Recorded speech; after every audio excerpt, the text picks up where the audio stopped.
Best stay back, sir. I said stay away. See them fancy clothes? This one's a top.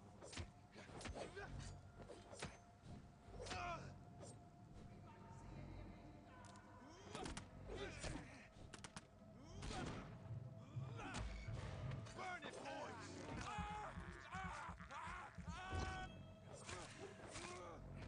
Take its hand! Send you back to the bloody grave!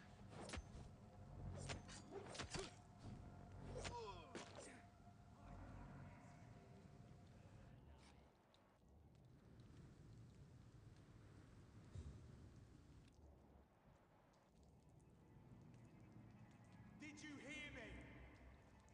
Crush the leaf! See them fancy clothes? This one's a top!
Fresh blood.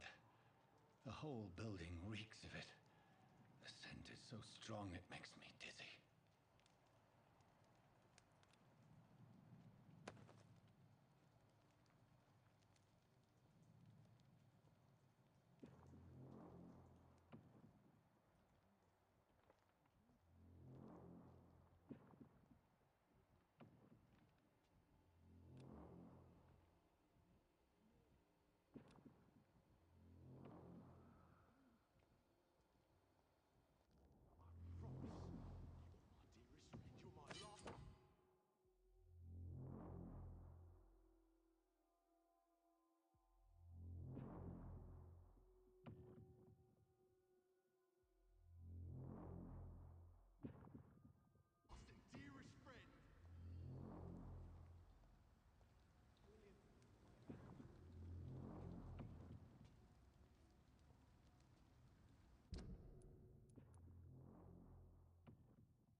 This creature is bedeviled. I must put it down.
William was an honorable man.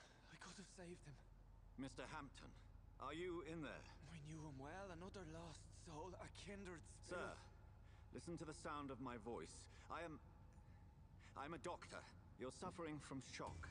I must return to my flock. They'll stray without me.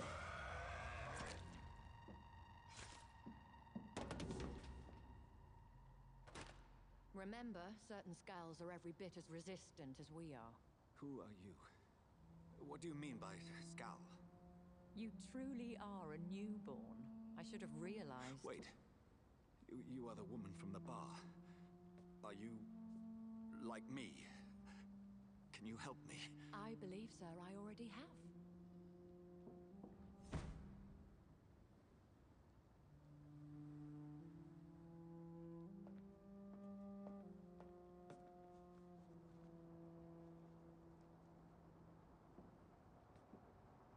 By George and the Saints, you've solved the mystery of these terrible murders. Patience, good fellows, I've come to offer help. Just give me a moment to secure my boat. We can leave this awful place. William was not the evil man they claimed. He was just taken by the thirst. He needed his drink. This man requires medical attention. We'll see he gets to the nearest hospital. No, please, I must tend to my fold. My flock needs me. There, sir. Go with the good Dr. Swansea. He's resourceful, and I'm sure he'll take good care of you. You'd best come as well. The sun is soon to rise, and you'll need a place to rest. I just need a moment. If I can learn something about what has happened to William, I'll be a step closer to understanding what happened to me.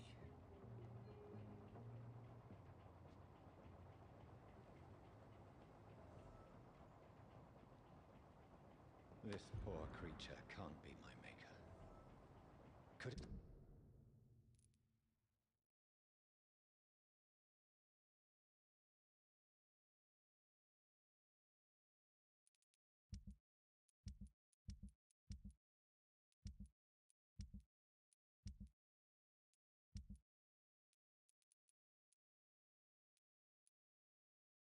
Be some subspecies of vampire. I must find a place to analyze the blood.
we headed?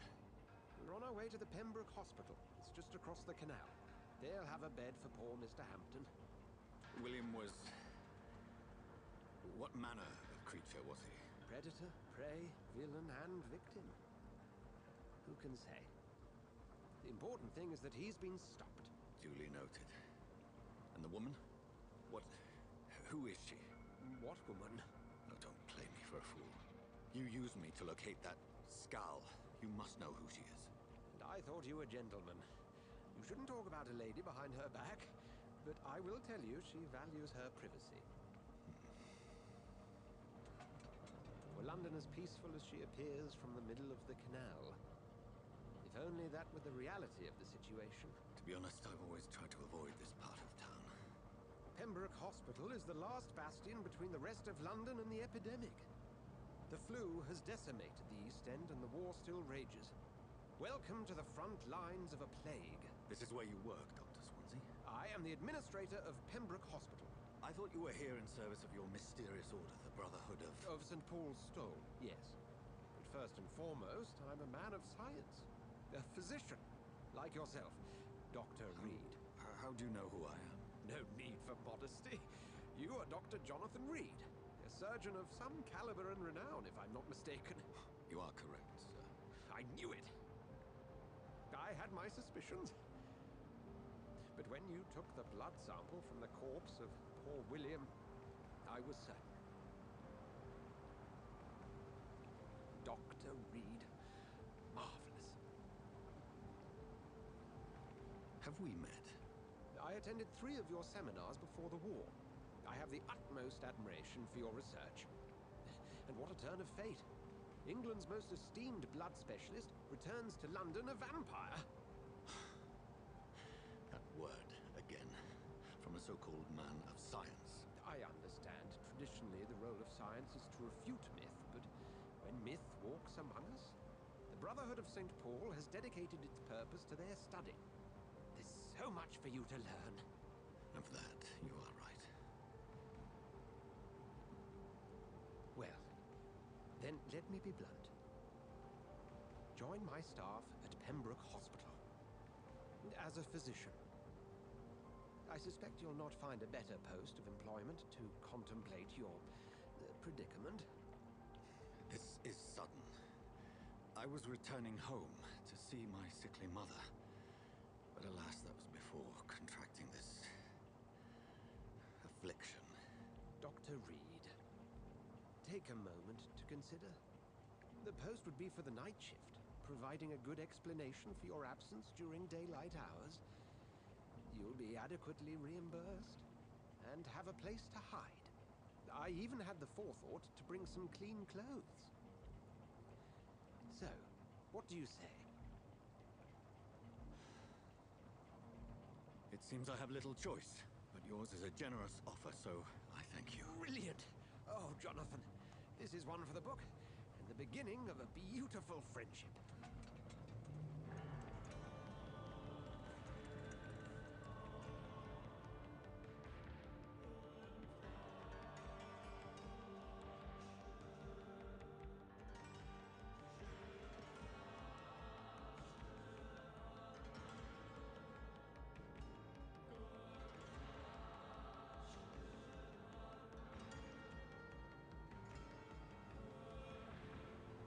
Dr. Swansea, thank goodness. I was beginning to be concerned. Worry no more, Nurse Crane, for I bring good news. Oh, Doctor, what a night. We lost 2 more patients. Nurse Scow said she couldn't take it anymore and resigned. Yes, well, I'll make a new rota in the morning. In the meantime, find a good bed for Mr. Hampton.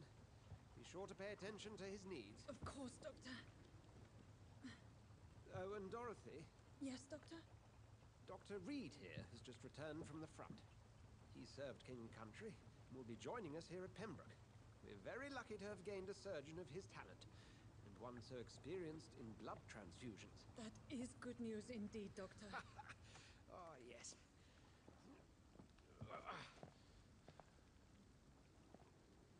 Here at Pembroke, it's not what we have, but what we haven't. It's only thanks to Nurse Crane and the staff that our ship doesn't sink. If you have any questions, just ask her.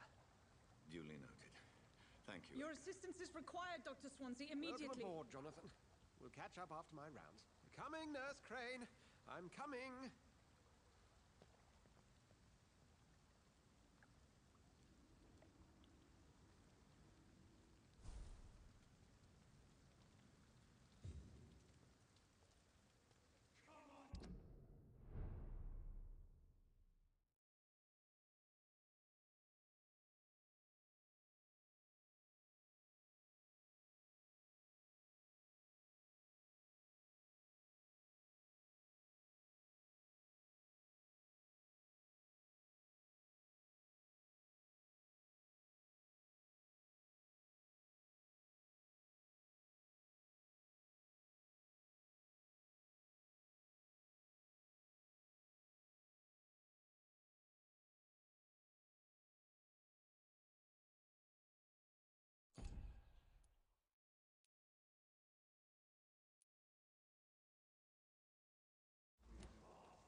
It's my turn.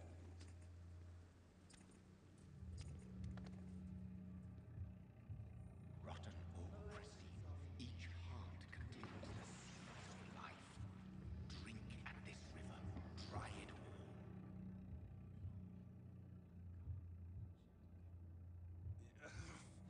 Oh, come on, you bastard. I won't bite. Sir, please. You've lost too much blood. Calm yourself. You think I didn't notice? Stop your staring and get me to an hospital, you arse. Insulting a good Samaritan. Not exactly the way to get rescued. All right, sorry. I am in pain here. My guts are spilling out onto the street and you're yabbering on. Yes. That's a very nasty wound you've got there. Take my word, I am a doctor. Dr. Jonathan Reid. Name's Clay Cox. I'd appreciate you helping me to a better place, Doc. Follow me, Mr. Cox. Let me assist you to that better place.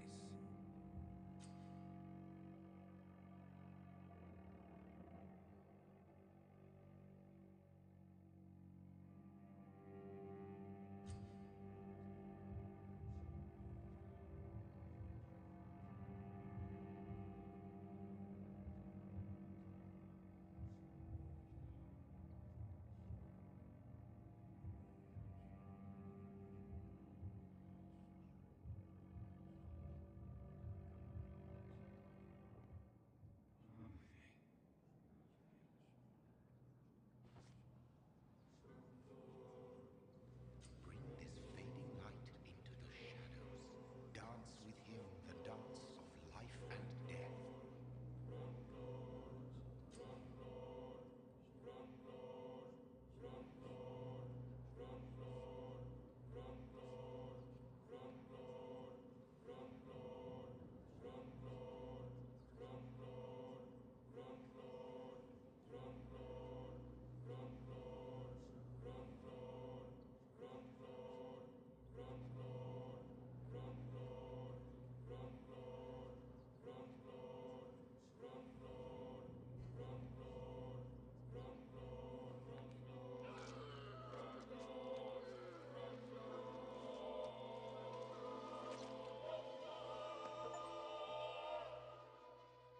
In the back, you bastard! Didn't have the guts to fight me. Fuck you. I'll kill you. I'll kill you.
have you been? I've little time to play hide-and-seek with new staff members, no matter how illustrious they may be. I apologize, nurse. I needed some time to myself. This has been the longest and strangest night of my life. You delivered poor Mr. Hampton from a terrible fate. The means to that end should be of little concern, Doctor. Thank you, nurse. What can I do for you? Dr. Swansea insisted we provide you a quiet office. You'll find it on the second floor with your name on the door. Thank you. Nurse Crane, isn't it? Yes, Dorothy Crane. Welcome to Pembroke Hospital, Dr. Reid. Your office has been prepared.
I would like to ask a few questions first.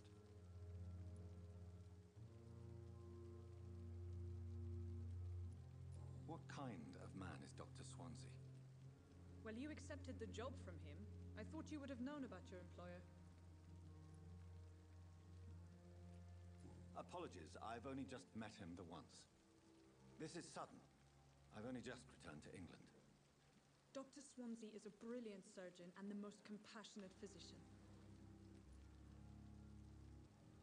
It's right to assume Dr. Swansea knows far more about me than I do about him. You'll get to know him soon enough, and better than me. The administrator has better things to do than mix with us.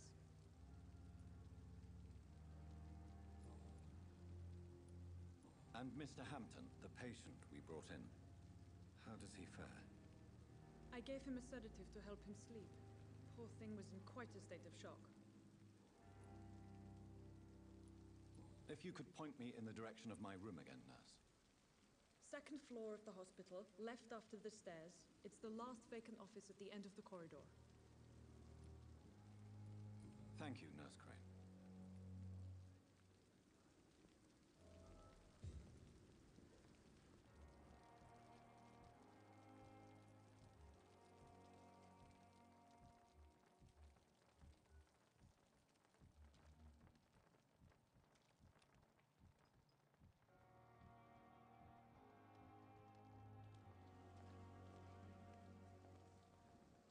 Dr. Swansea is right. This place seems perfect to conduct my research. Damn. The pain. It's here again.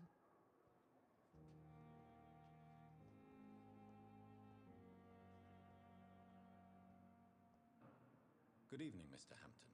How do you feel? Dr. Reid, is it? Oh, sir, I must apologize for my behavior. What do you mean? I was not myself in the factory.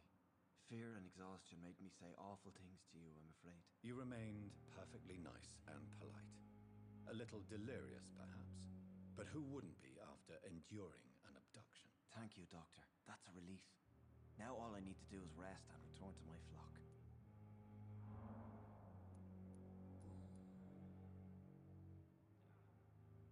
How did you end up in William Bishop's den? I had received alarming news about his recent behavior. I went to his place and he refused to let me go. Why did he abduct you? William was an alcoholic. His addiction suddenly changed to blood. I don't know why. Just like a patient I met here. This Miss Hawcroft.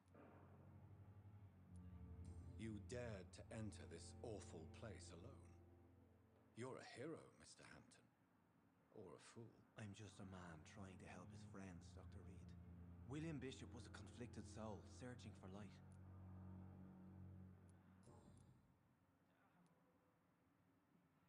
What is the general situation in the East End docks? The situation has always been tough, with a lot of tensions between the gangs and the dockers' trade union.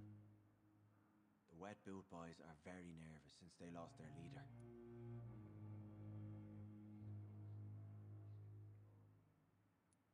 Has the gang been threatening you? Ah, no. I've had this nickname for so long, you know, the sad saint of the East End. No one dares to bug a saint, not even criminals. Who leads the gang now? Since Clay Cox went missing, it's his wife Edwina who runs the show, with the assistance of her minion, Booth Digby.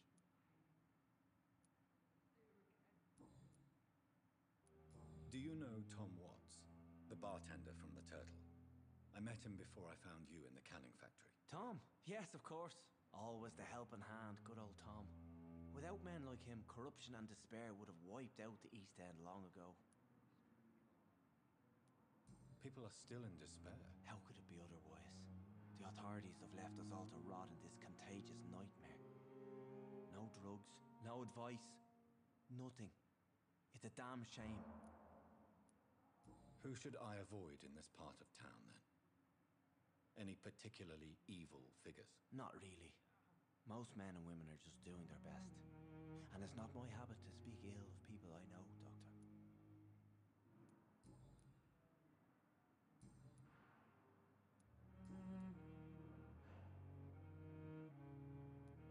Have you made friends since you arrived? Not really, but I recognize Miss Harriet Jones.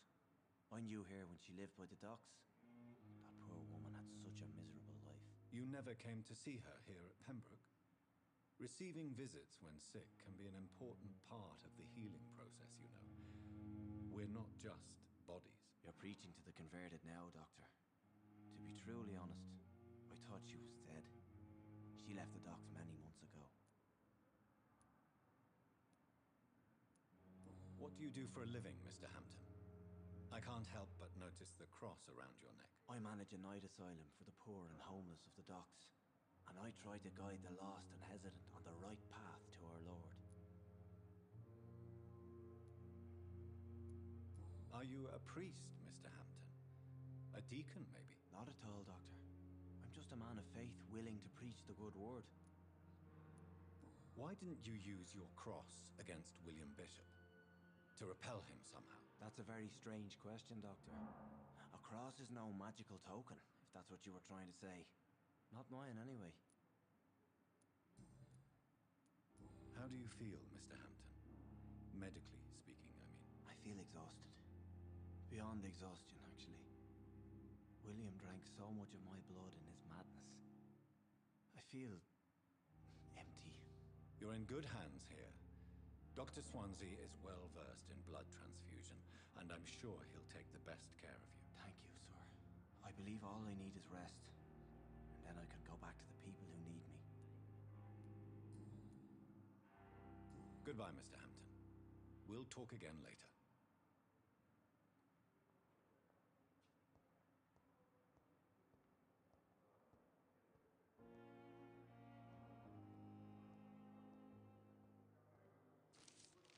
Damn.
Good evening, miss. I'm Dr. Reid, the new surgeon at the Pembroke Hospital. And who are you? Your name has no meaning to me, mortal. You're nothing but dust blown by the winds of eternity. I beg your pardon? What are you begging for, mortal? My clemency? Well, tonight maybe I'm inclined to mercy. You'll never forget the night you met Thelma Howcroft. You keep calling me mortal. Why is that? And if I'm mortal, what are you? Well, Dr. Reid, if you must know, I'm a vampire.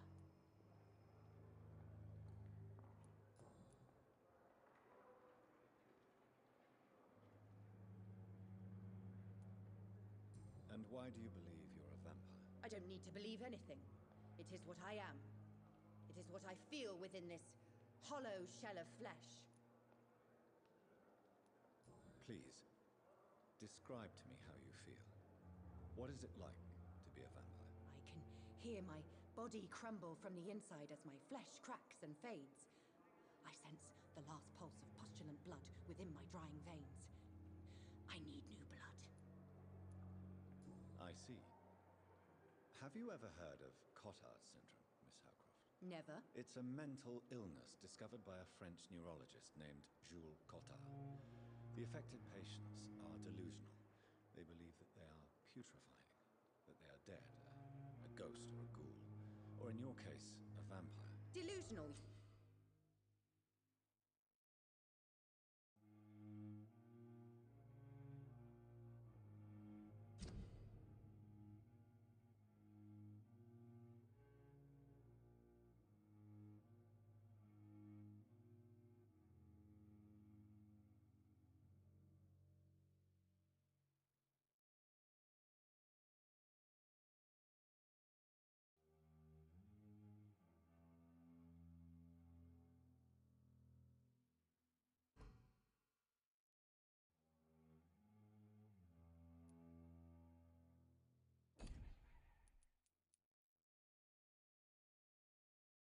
Say, oh, sad and petty mortal.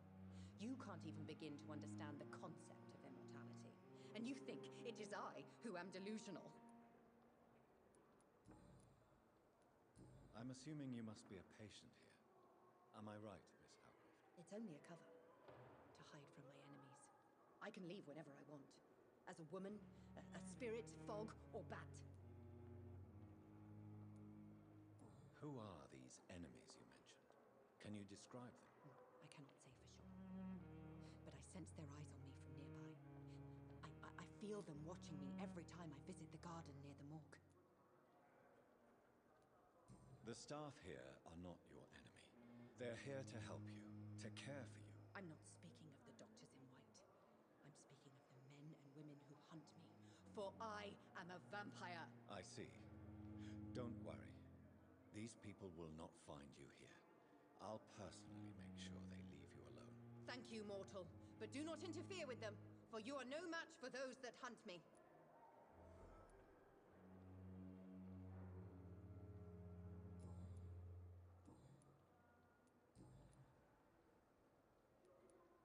Who are you really, Miss Howcroft? I mean, apart from being a vampire. Is that not enough for you, puny mortal? What do you require? Proof of my powers? I'm curious to know who you were before becoming a vampire. Oh, such a long time ago, I don't remember. Centuries of unholy life can have strange effects on one's minds, you see?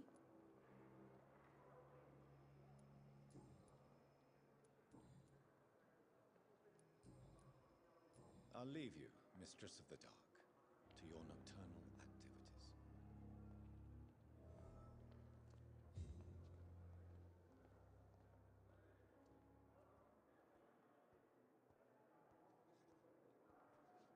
Good evening, nurse. Good evening, Doctor.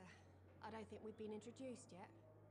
My name is Pippa Hawkins. And I'm Dr. Jonathan Reid. Dr. Swansea has recently offered me a position in this hospital. Well, it's a euphemism that your help will be appreciated, Doctor.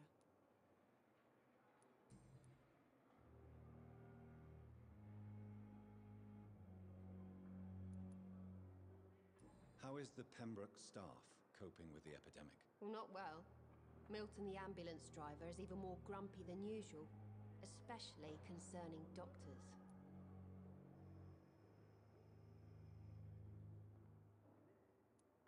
Why is Milton grumpy on a daily basis? Is it just an act? Milton's not the kind of man who's bothered about a bad reputation, whether he deserved it or not. Why does Milton dislike doctors? I don't know. Just ask him. But be warned, Milton is not the chatty type.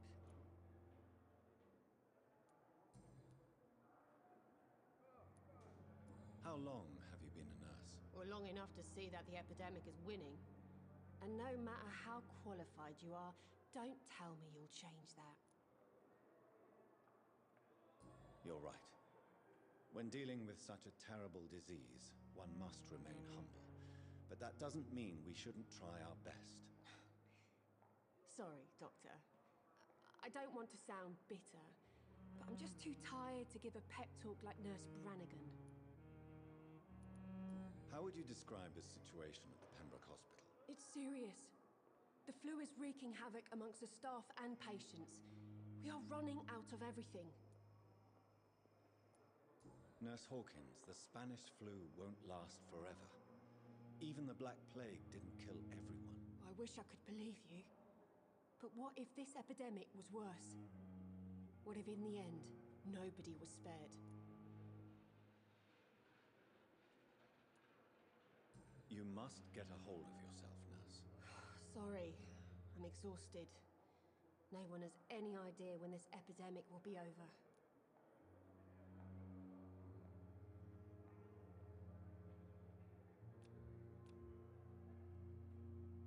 Do you need medical help yourself, nurse? I'm fine, really. I just need to sleep.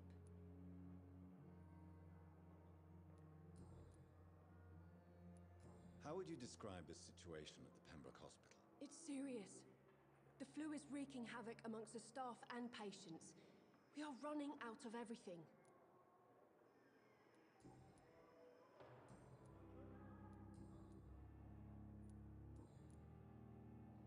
Goodbye, Nurse Hawkins.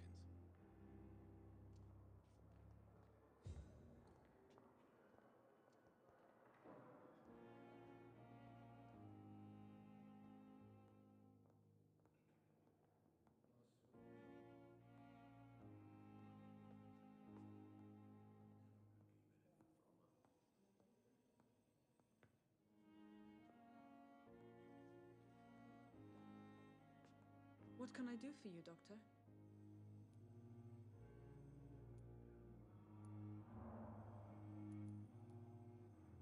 Thank you, Nurse Crane.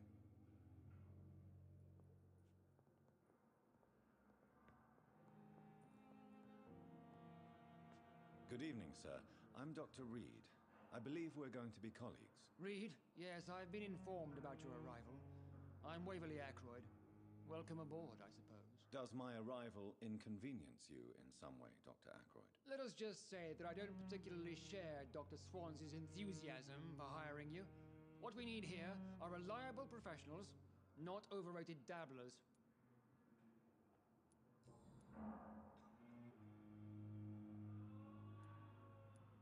If you have a problem with me, Dr. Ackroyd, please feel free to tell me. Dr. Swansea has imposed your presence on this hospital without asking anyone's advice.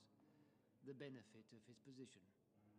But I don't agree with it. I know we've never met before, but I believe this hospital could use all the help it can get. You will agree with that, I'm sure. Oh, but I have heard about you, Dr. Reid. Of course, you can't say the same about me, since I have not wasted my time courting the press.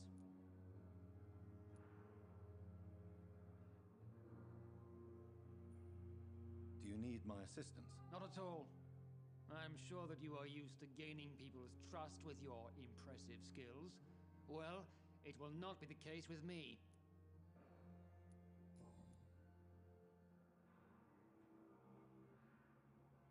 It seems you have bad memories of your military service. I refuse to see this industrial slaughter as scientific progress.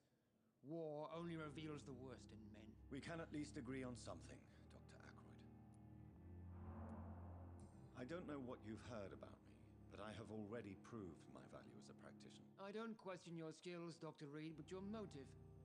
Is it money, fame, or are you truly dedicated? And what exactly is that supposed to mean? I served in the war just like you. But unlike you, I did not use the wounded to play the modern sorcerer. Be careful what you insinuate, Dr. Ackroyd. I only want you to admit you used those men to improve your theories. This is ridiculous. My blood transfusion technique saved many lives, and you know it. You see? That is exactly what I hate about people like you. You avoid this kind of accusation instead of facing reality.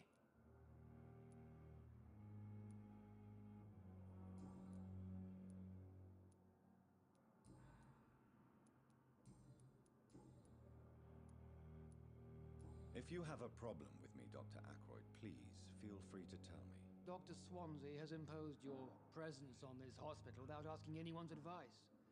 The benefit of his position.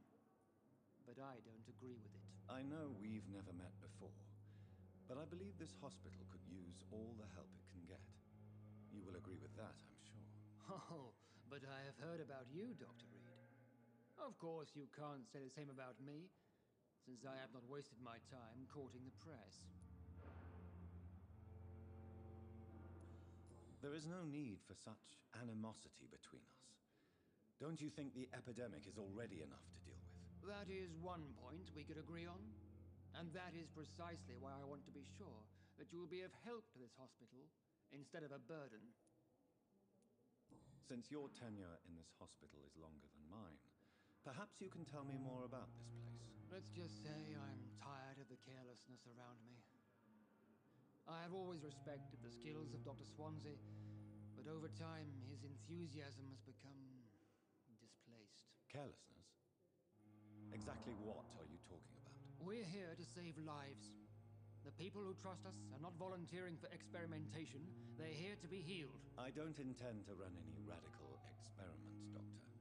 Even if I, as any good practitioner should, express an interest in pushing the boundaries of medical research. Modern medical methods were created through audacity and ego. But there are rules in our line of work, and they're here to protect our patients.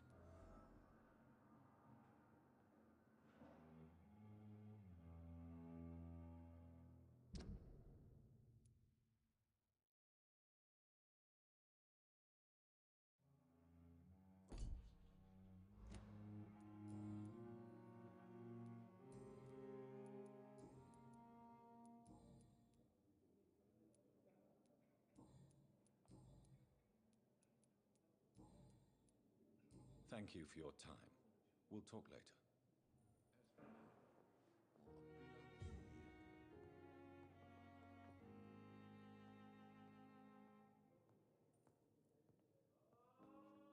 Good evening, Doctor. I believe we're going to be working together. Dr. Reid. Dr. Swansea informed us of your arrival, but I could not dare to believe we'd have such good fortune. Such an honor, sir. Thank you. And you are? I am Thoreau Strickland, Dr. Thoreau Strickland. I'm a great admirer of your work, Dr. Reid.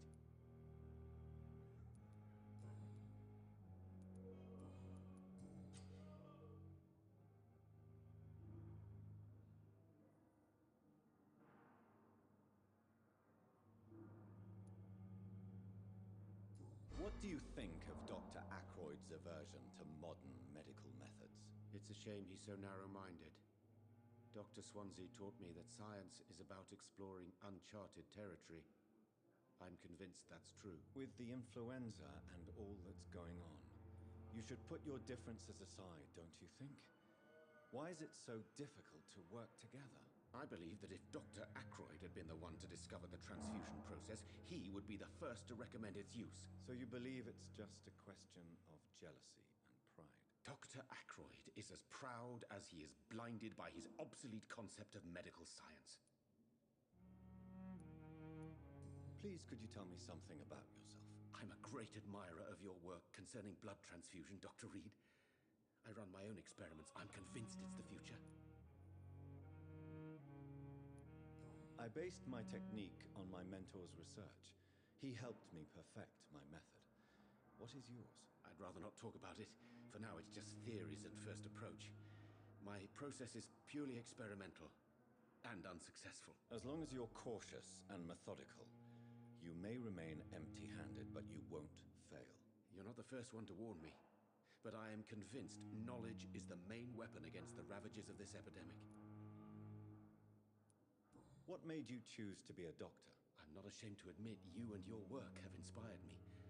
I am honored to have the opportunity to work by your side. It's always a pleasure to share scientific and medical knowledge with someone eager to learn. I'll be glad to help you if I can. This epidemic may be the century's most terrible disaster, but I'm convinced that we, as doctors, are the only ones able to defeat it. What can you tell me about the Pembroke? Well, it has always been an honor to work with Dr. Swansea. But with your arrival, I can't think of a better opportunity to learn about blood transfusion. You seem quite optimistic.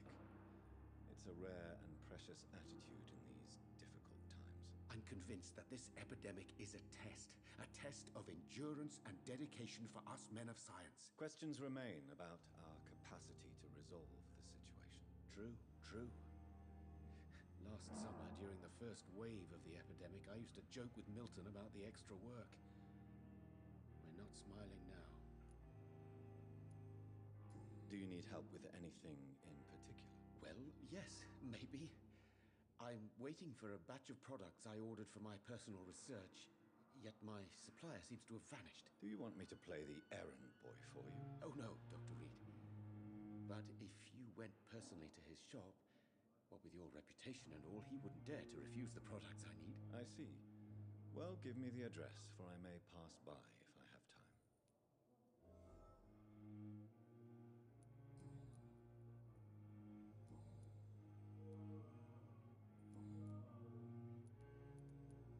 Tell me more about your willingness to experiment with new medical techniques. Harvey Fiddick is a patient suffering from a severe injury that could cripple him if not treated correctly.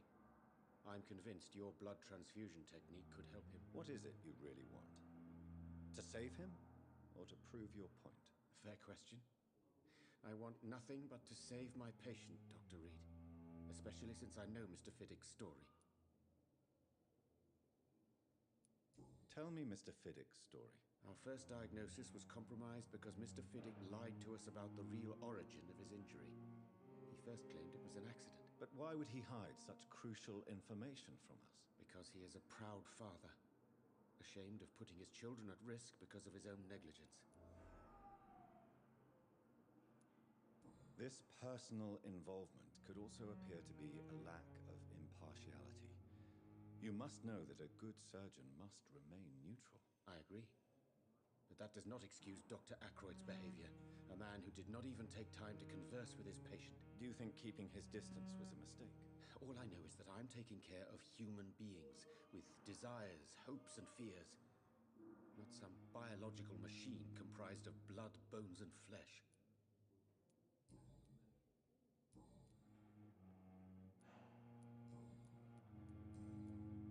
Goodbye, Dr. Strickland.